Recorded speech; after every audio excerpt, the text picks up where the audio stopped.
Assalamu alaikum, my name's Ryan. I'm from Sheffield in the United Kingdom and I'm 20 years old.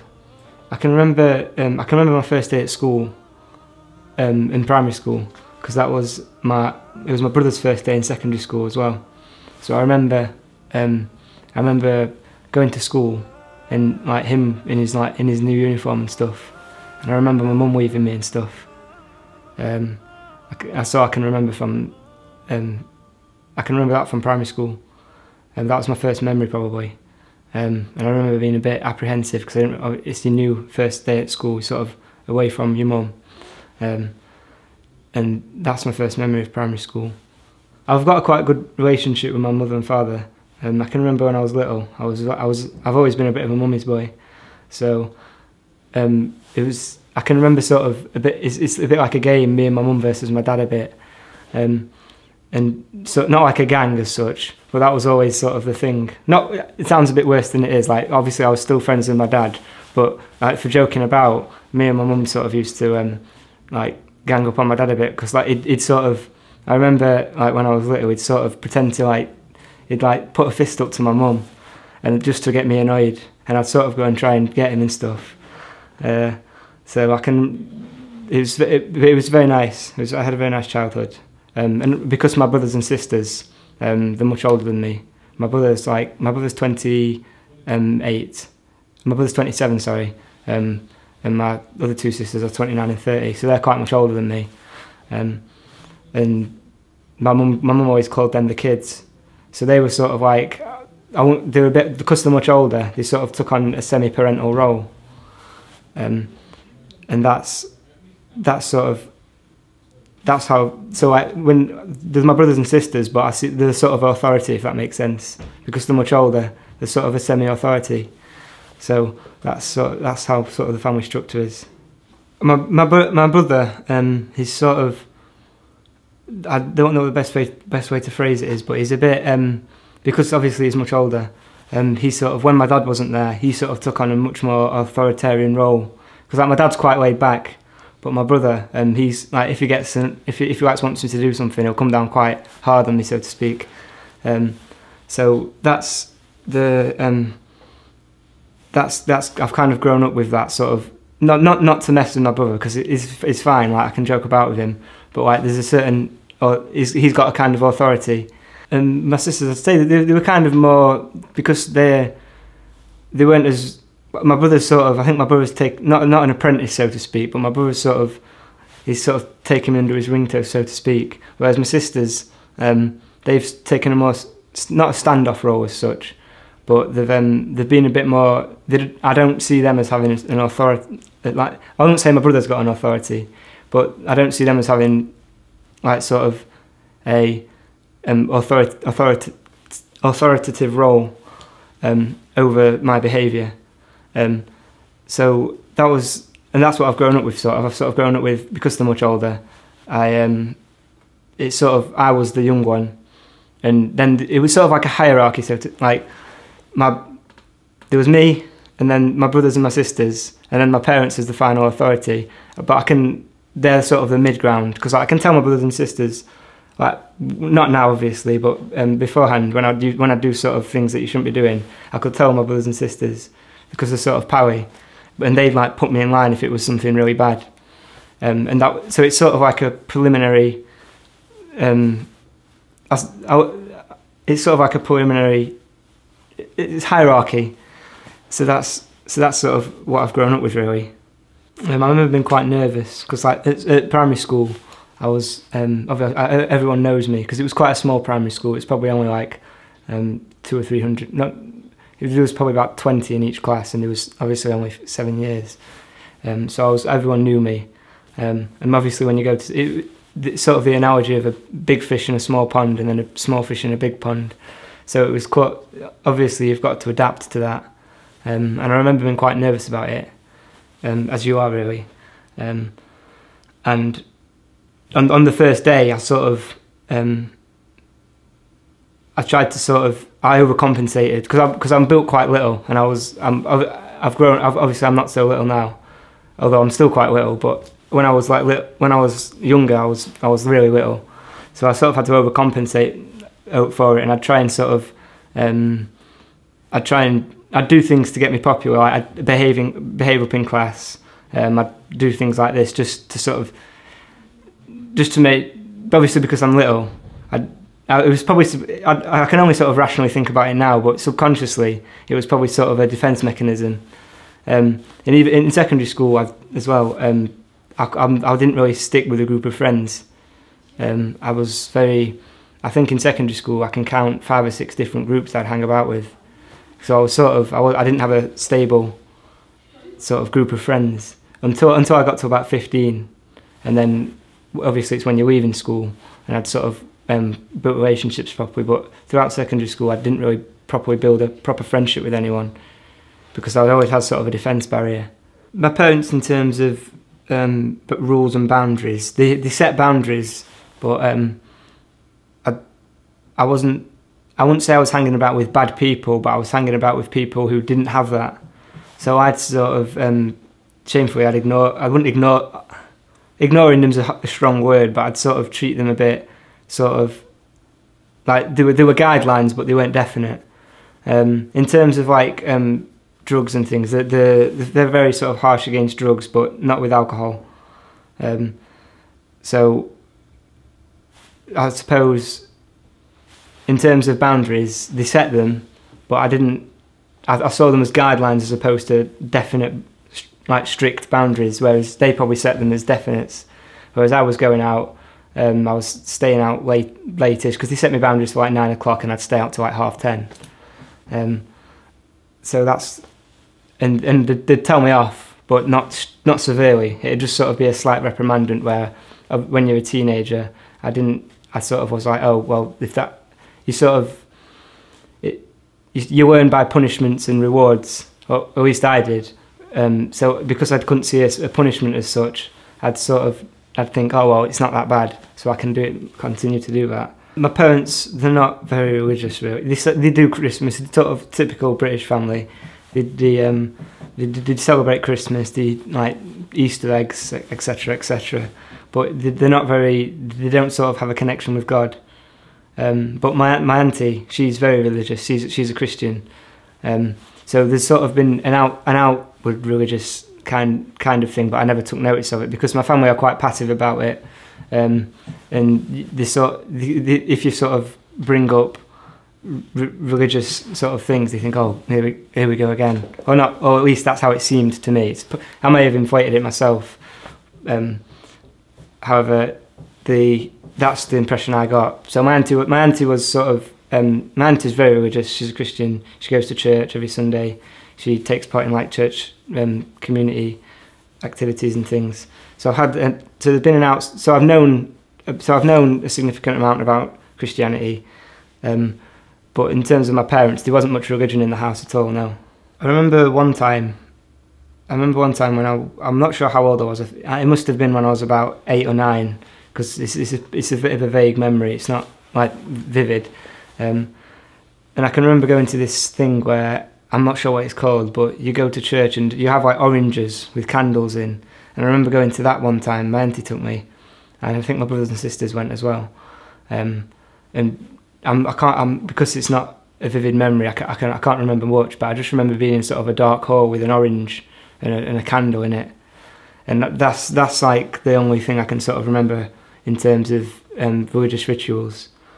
And in terms of going to church, maybe. Yeah, I think I went to Sunday school a couple of times, but I'm not. I'm not sure, and I can't remember. That's the thing, because I think I've been, but I'm not 100%. But I can remember sort of going to church on occasions, like funerals, weddings, etc. But in terms of like organised sort of regular times to go, there wasn't really anything as such. So it's quite an irreligious household. There's no strict guide. My parents call themselves Christian, but that's just the name, because they don't like strongly believe in a deity. I can remember going to my nan's funeral, and it was in church, and the typical sort of hymns, the speech that the vicar does, but I wasn't sort of listening as such. I wasn't really fussed because my parents don't really care if there's a God or not. So that had sort of been not inflicted, that's the wrong word, but that had sort of been passed on to me, where I was apathetic about it. So but I remember being in church for funerals, and just because there's cremations, and I remember just the curtains closing. So that's the only sort of vivid memory I have of funerals. Obviously, when you're obviously around 2001 and such, Islam was all over the news. But in terms of sort of meeting Muslims, there was one in my secondary school, but it's sort of a very homogenous area where I live in. It's very white, and there was only one. I think there was only 3 Muslims in the school, and I only had a couple of conversations, so nothing to really learn anything. It wasn't even about religion or anything. It was just like, hello, how are you, etc. But in terms of friends, the friends that I had, they were Muslim by name.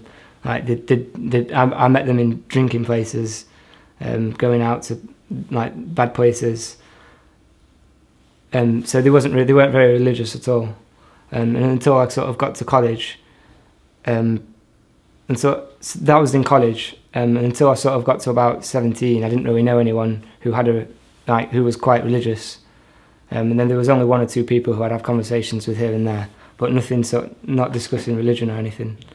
But when I got to about 17ish, I was, I got in, like, I had a group of friends, where we sort of, this is where I sort of did things like do drugs and drink quite a bit. And I remember in terms of that was the sort of, being around them sort of people and having them sort of experiences, I wouldn't say it opened my mind, because it doesn't open your mind, but it sort of opened a sort of, because the things that you're told, you realise that they're not necessarily how they are. So that sort of opened my eyes to think, well, this isn't how everything is said. Then what about other things? And I sort of got very, obviously you go through phases, and I remember being an anarchist at one point, quite passionately, and a communist as well. So it was sort of like going through phases that you do, and trying to sort of find, not a purpose as such, but sort of trying to find a set thing where you can stay with it, and then that's it, and strongly believe something as well, because I think everybody needs something that you strongly believe in, just to sort of ground you, and to have a base as well, where you need boundaries for yourself as a human being. So these were sort of, even though they were political philosophies, it was sort of trying to shape my values in a sort of wider context of society, as opposed to individual, because everyone has individual values, like you don't kill people, you don't beat people up, you don't steal. But in terms of wider societal values, I got sort of thinking, like, well, how do you fix, because you see problems in society like violence, murder, like injustice, like poor people, when there's people with lots and lots of money. So, and it sort of got me, so from then I was thinking, how can we fix society, and how can, as opposed to an individual level of I can get through life, I was thinking, well, what philosophy and what doctrine can help everybody? It sounds a bit like sort of a heroic thing, but I wasn't really doing anything. It was just sort of my thinking, what's the best way and what's the best philosophies to sort of get rid of the problems we have in society, as well as just in general how people can live well with one another. Because what Islam says as well is that everything, you've got to start on yourself before you can start on other people. And I didn't have that, because I went from thinking about myself and not really a disregard for other people, and then I went to the other extreme of how can what's the solution for humanity and how everyone's problem's going to solve, and that's not realistic. So it was a shift of how did we get rid of the societal problems, and I was looking for a philosophy from that. A lot of people, when they get like into an idea, it's by a person, whereas I'd heard of the idea and I researched the idea. And communism on paper, it's everybody earns the same, everybody gets what they want, there's no poor people, and it sounds great because when you're sort of like 17, you're going through like the growing up stage anyway, so you don't think of really, you're sort of very idealistic about the way things are, and it's a great ideal, but it's not realistic. But I was looking at the idea of how great it is that everyone's fine and everyone can get by, everyone gets on with each other, and a doctor will work for the same as a cleaner. And it's unrealistic. So I was focused with the idea, but not as the people. As like a lot of people, they get inspired by human beings who are part of that. But I wasn't really into that as such. In terms of researching and sort of learning about different religions, I found with the political philosophies that they weren't very, because you can sit there and you can say everything, but there's nothing incumbent on you to do the things, and it's very, there's no inner aspect to how you can sort of get that, which every human being needs. So I got a book on all sorts of different philosophies, all sorts of religions, philosophies, well, different books actually. I dismissed Christianity already because in this society, religion is generally in this society is quite hostile, and Christianity can be disproved, and it's not very logical either without sort of going too much into it.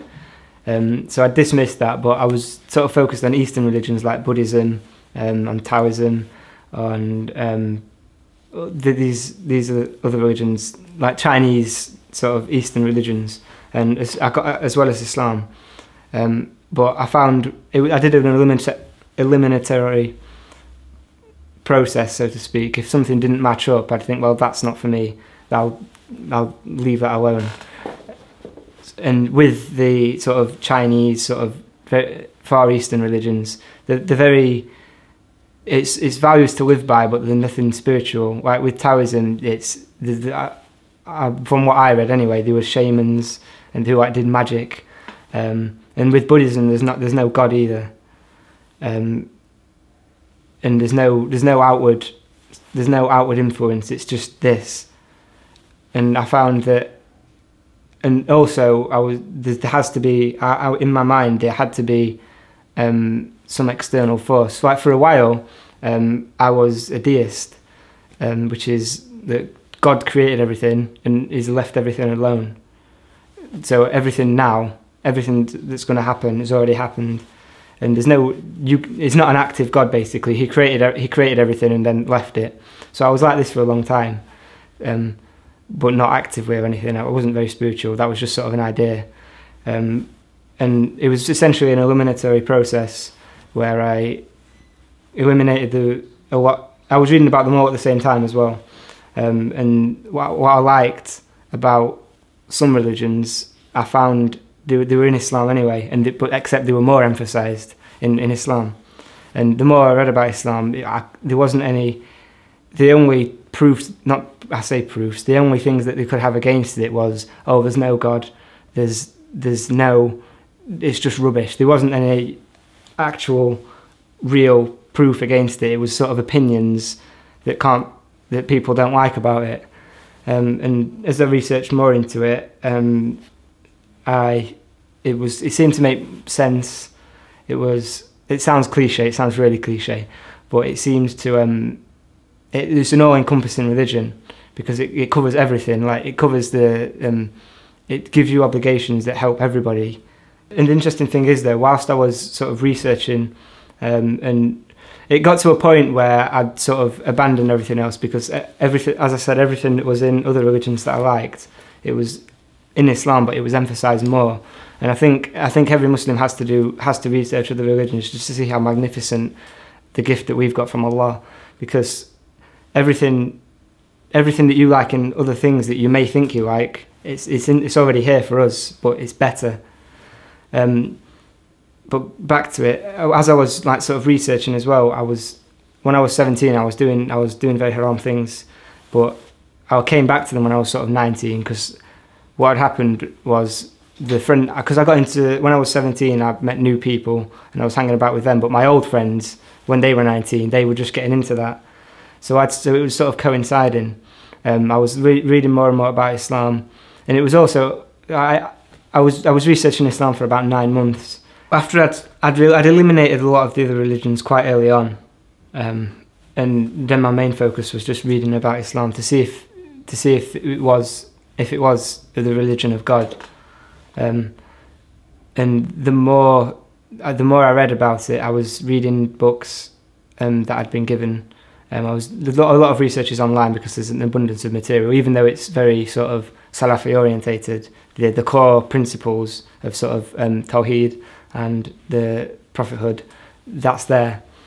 So the more that made sense to me already, but it was just a case of is it true? Because the other religions, like Judaism believes in one God and they believe in prophets, but it was how is this not the advancement but the continuation of those religions, and it was reading more and more about the Prophet sallallahu alaihi wasallam, and how he was with people, just about his mannerisms, and how even under the worst oppression that we can imagine, he didn't.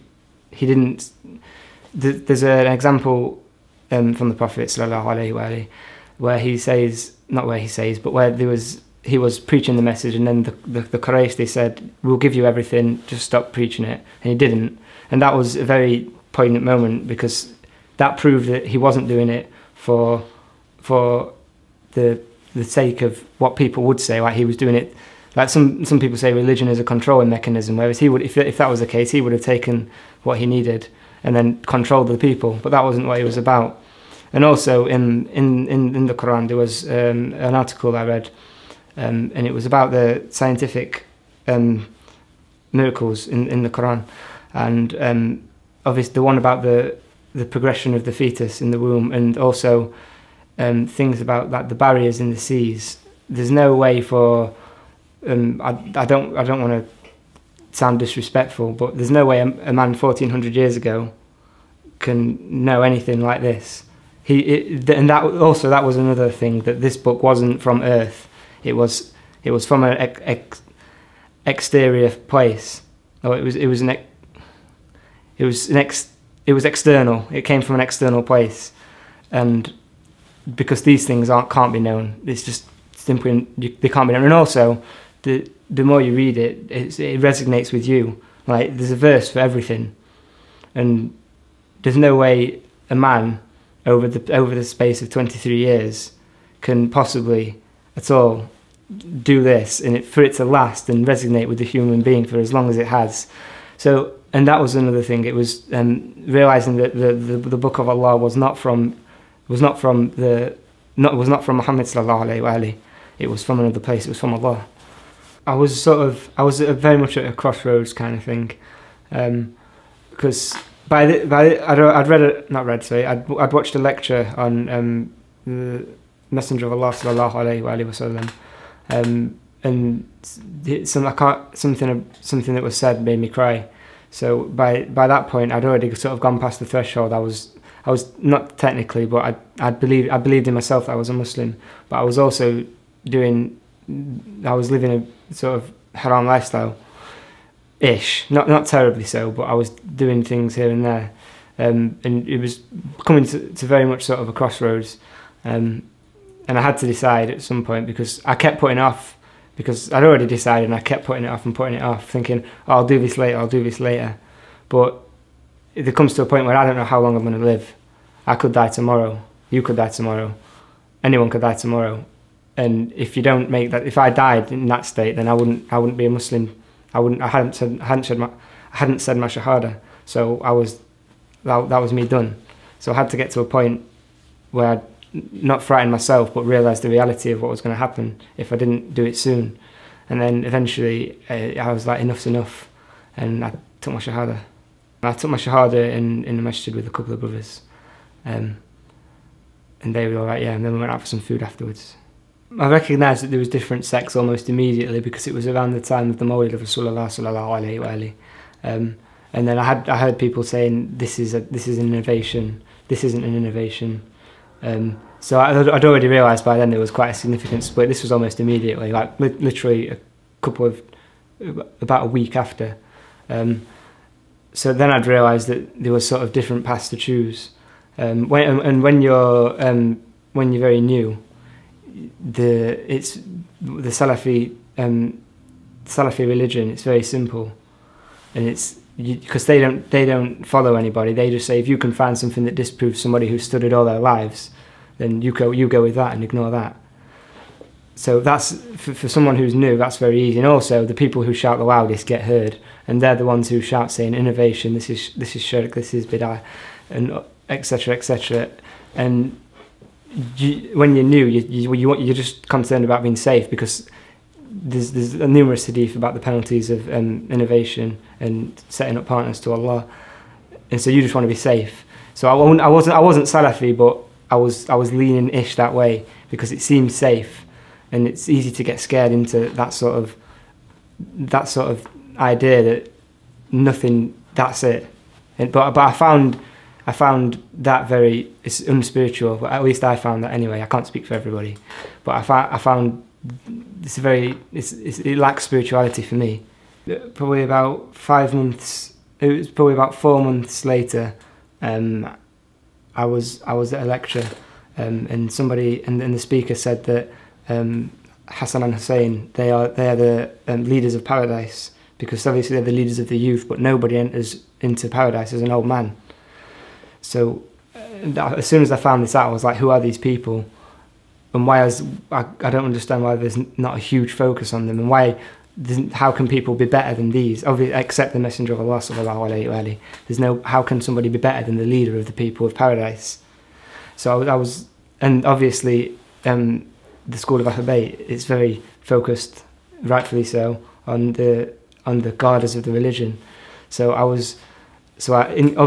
Naturally I inclined to read about this, but I still had my preconceived idea because I'd been sort of warned away, like because I heard things like they've got the Shia, they've got a different Quran, they worship Ali, and they do all this, that, and the other. So I'd sort of not been scared away, but I had this in the back of my mind when researching and asking questions to people, but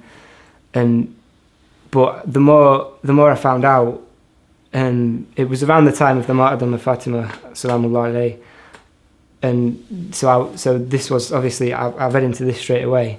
It was around the time of the martyrdom of Fatima alayhi and salamullah alayhi, and so I read about this, and obviously some companions what they did, I couldn't find a decent.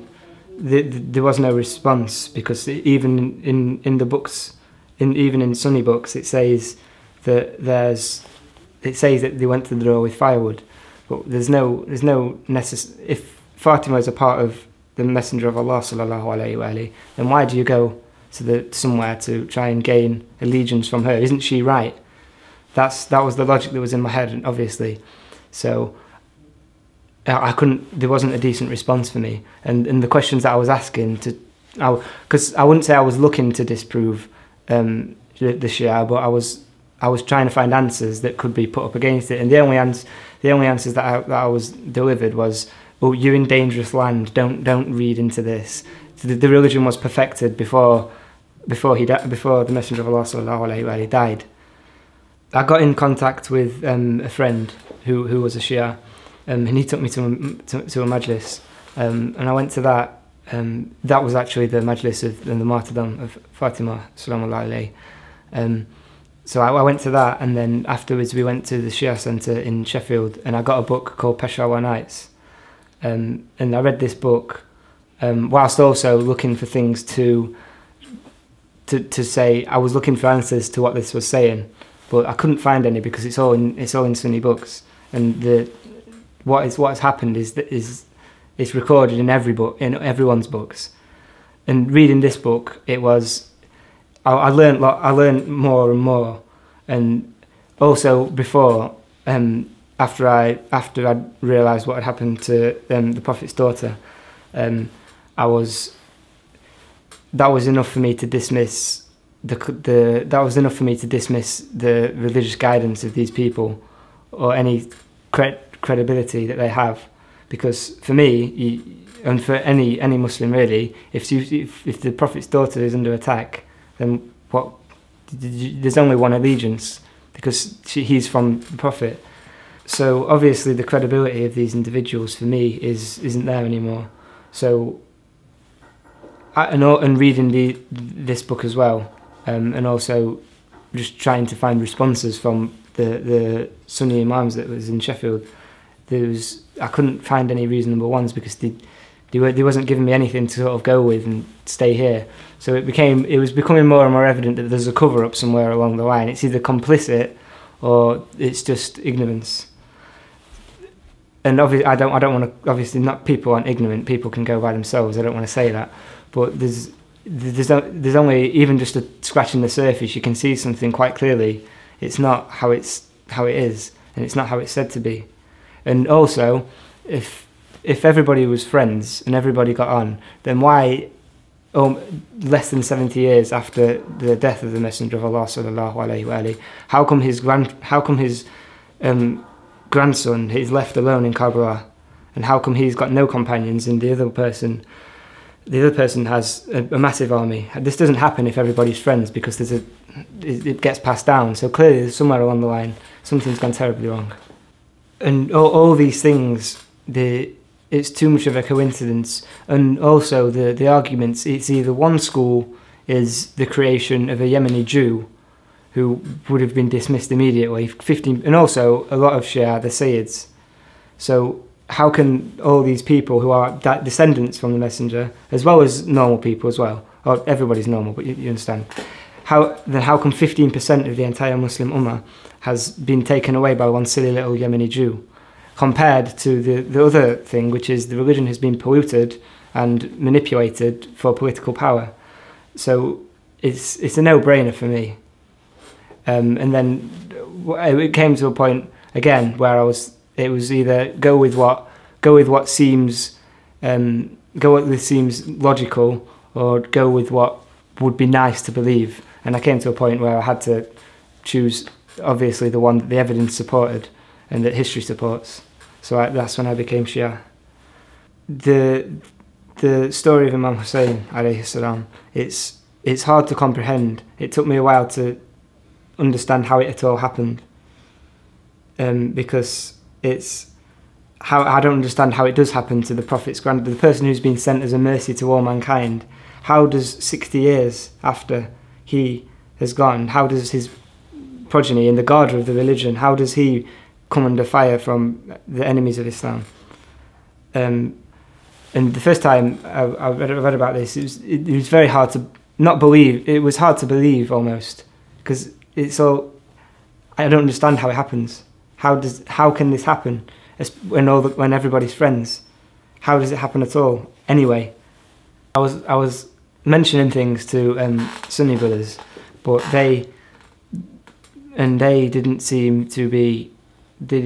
So they knew that I was looking into it, and they knew that I was researching history, but they didn't sort of seem bothered by it at all. And I've not really received a negative reaction as such, except obviously when you're in the prayer rooms in public, people come in and they sort of look at you a bit weird.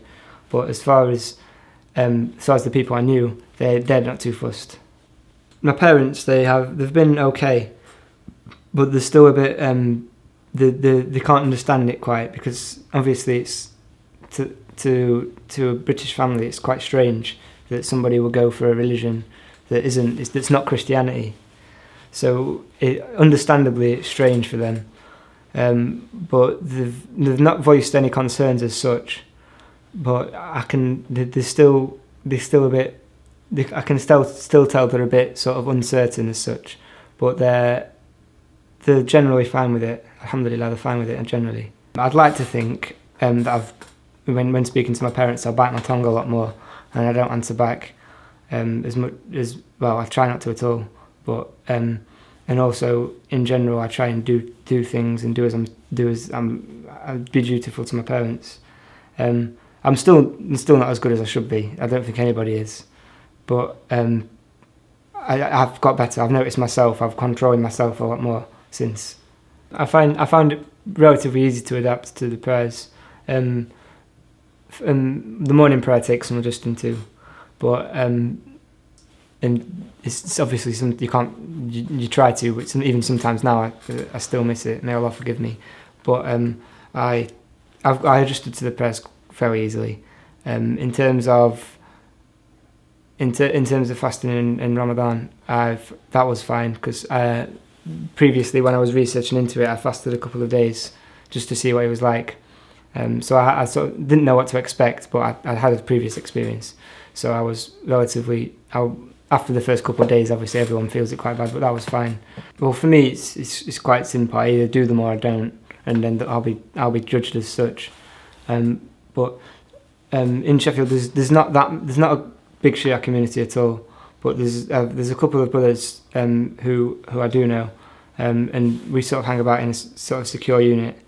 And there's other groups. There's other people in the group. But in terms of, I find it generally, obviously it's difficult. Everybody slips up. But in general, of keeping the Islamic morals, I find that quite easy to do. In the future, inshallah, I'll be studying sociology at university, but I haven't really looked past that as such. I'd like to do something helping people, and sort of community work, but I haven't thought as far as that. I'm just sort of trying to get to university at the minute, and then inshallah after that I'll get a job helping people who are not mentally damaged but have had bad experiences, and to help them through life, really.